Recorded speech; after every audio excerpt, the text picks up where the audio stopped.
Hi all, இன்னைக்கு நம்ம ஒரு இம்பார்ட்டன்ட் டாபிக் பற்றி பேச போகிறோம். அது AEO, AIO, AEO, LLMO and SEO. இவ்வளோ டேர்ம்ஸ் கேட்கறதுனால நம்ம மைண்டில் நிறைய டவுட் வரும். இதனால் நான் என்ன லேர்ன் பண்ணணும், இது எல்லாமே ரியலாக புது விஷயமா அப்படின்னு தோணும். ஹிஸ்ட்ரியில் பார்த்தா ஒவ்வொரு 5 இயர்ஸும் ஒரே பேட்டர்ன் ரிப்பீட் ஆகும். 2012 கூகுள் பெங்குயின் அப்டேட் வந்தது. அதனால எஸ்இஓ டெட் ஆக போகுதுன்னு சொன்னாங்க. பட் ரியலாக இது ஸ்பேமி பேக்லிங்க்ஸ் அண்ட் பிளாக் ஹேட் ட்ரிக்ஸை தான் டார்கெட் பண்ணுச்சு. 2018 வாய்ஸ் சர்ச் வந்துச்சு. ஸோ எல்லாரும் வாய்ஸ் யூஸ் பண்ணா எஸ்இஓ டெட் ஆயிடும்னு சொன்னாங்க. பட் எல்லா பீப்புளும் வாய்ஸ் யூஸ் பண்ணல. 2023 ஏஐ வந்துச்சு. அதனால எஸ்இஓ டெட் ஆயிடும்னு சொன்னாங்க. பட் ரியாலிட்டியில அது quality content and authority signal தான் டார்கெட் பண்ணுது. இப்போ 2026 ஜிஓ வந்துருச்சு, அதான் எஸ்இஓ டெட் ஆக போகுதுன்னு சொல்றாங்க. இங்க AI same crawling, indexing, authority தான் பாக்குது. ஓவராலா எல்லாமே எஸ்இஓட ஃபவுண்டேஷன் தான். சப்போஸ் எஸ்இஓ டெட் ஆக போகுதுன்னா அப்புறம் எப்படி சர்ச் டிராஃபிக் ஒவ்வொரு இயர்ஸும் இன்க்ரீஸ் ஆகும்? பிகாஸ் பிளாட்ஃபார்ம் தான் இவால்வ் ஆகிட்டு இருக்கு.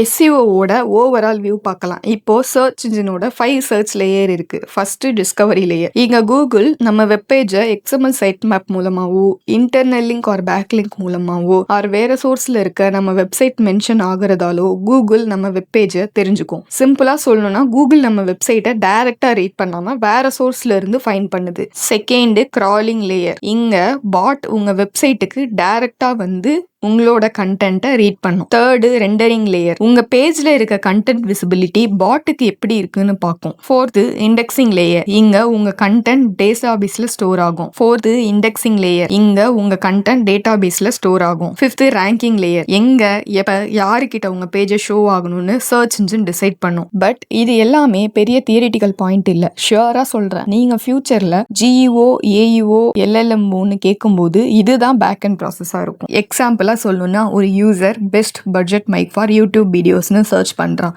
இப்போ கூகுள் ரிசல்ட் பேஜில் 10 ப்ளூ லிங்க் ஆட்ஸ் இதுதான் வரும்.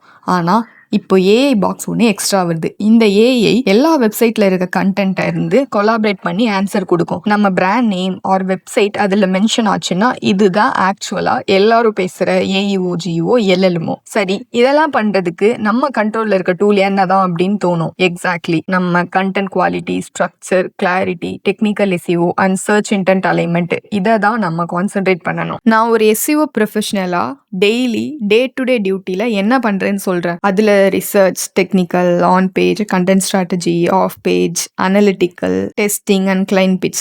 இதுதான். இதெல்லாம் நம்ம கிளியரா அண்டர்ஸ்டாண்ட் பண்ணிட்டா நெக்ஸ்ட் வர ஏஇஓ, ஜிஇஓ, எல்எல்எம்ஓ மாதிரி கான்செப்ட் சிம்பிள் வேரியேஷன்ஸா தான் தெரியும். ஓகே, இப்போ ட்ரெண்டிங்ல யூஸ் பண்ற எஸ்இஓ, ஏஐஓ, ஏஇஓ, ஜிஇஓ, எல்எல்எம்ஓ பத்தி டீடைல்டா பார்க்கலாம். ஏஇஓனா ஆன்சர் இன்ஜின் ஆப்டிமைசேஷன். இத மார்க்கெட்டிங் மாதிரி செல் பண்றாங்க. ரியலா என்னன்னா உங்க கண்டென்ட் டைரக்ட் ஆன்சர் ஃபார்மேட்ல இருக்கணும். கிறிஸ்ப் அண்ட் கிளியர் ஸ்ட்ரக்சரா இருக்கணும். ஜிஇஓனா generative engine optimisation. AI answer சிஸ்டம்க்கு ஃப்ரெண்ட்லியா கண்டென்ட் ஸ்ட்ரக்சர் பண்ணணும். எல்எல்எம்ஓனா லார்ஜ் லாங்குவேஜ் மாடலுக்கு உங்க சைட்டை கண்டென்ட்டை ப்ராப்பரா ஆப்டிமைஸ் பண்றது. உண்மையிலேயே ஜிஇஓ டிஃப்ரெண்டா? சில பேர் பேக்லிங்க் தேவையில்லை, கீவேர்டு தேவையில்லைன்னு சொல்லுவாங்க. நம்ம அனலைஸ் பண்ணலாம். பேக்லிங்க் எதுக்கு பண்றோம்? ட்ரஸ்ட் சிக்னலுக்காக. ஏஐயும் ட்ரஸ்டட் டொமைன்ஸ்க்கு தான் ப்ரிஃபரன்ஸ் கொடுக்குறாங்க. கீவேர்டு எதுக்கு எடுக்கிறோம்? இன்டென்ட் மார்க் பண்றதுக்கு. ஏஐயும் இப்ப வர யூசரோட குவெரி அண்டர்ஸ்டாண்டிங்கை தான் டிபெண்ட் பண்ணி இருக்கு. இப்போ என்னதான் சேஞ்ச் ஆயிருக்கு? யூசர் எக்ஸ்பீரியன்ஸ் சேஞ்ச் ஆயிருக்கு, சர்ச் பண்ற பிளாட்ஃபார்ம் மாறி இருக்கு. எவ்வளோ சேஞ்ச் ஆனாலும்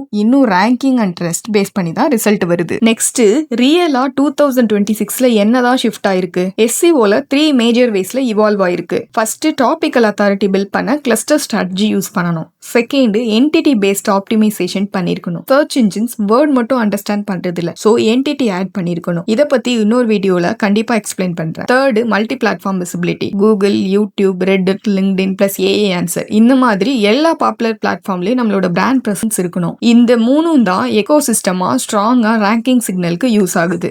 அதான் எஸ்இஓ ஒவ்வொரு இயரும் இவால்வ் ஆயிட்டு இருக்கு. அப்புறம் எதுக்கு நான் எஸ்இஓ லேர்ன் பண்ணும் அப்படின்ற ஒரு கொஸ்டின் இருக்கும். அதுக்கு ஆன்சர் பண்றேன். எனக்கு ஒரு ஸ்டேபிளா ஒரு ஸ்கில் வேணும், லாங் டேர்ம் டிமாண்ட் ஸ்கில்லா இருக்கணும், டிஜிட்டலா க்ரோ ஆகணும்னா நீங்க எஸ்இஓ லேர்ன் பண்ணலாம். பட் அதுக்கு technical SEO, search intent, AI analysis, content cluster, structure data இதெல்லாம் லேர்ன் பண்ணணும்.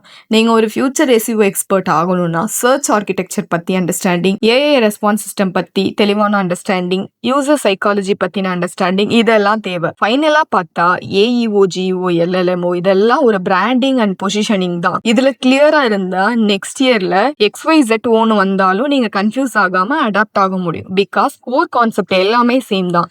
இந்த இன்சைட் யூஸ்ஃபுல்லா இருந்தா சப்ஸ்கிரைப் பண்ணிக்கோங்க. தேங்க்ஸ் ஃபார் வாட்சிங்.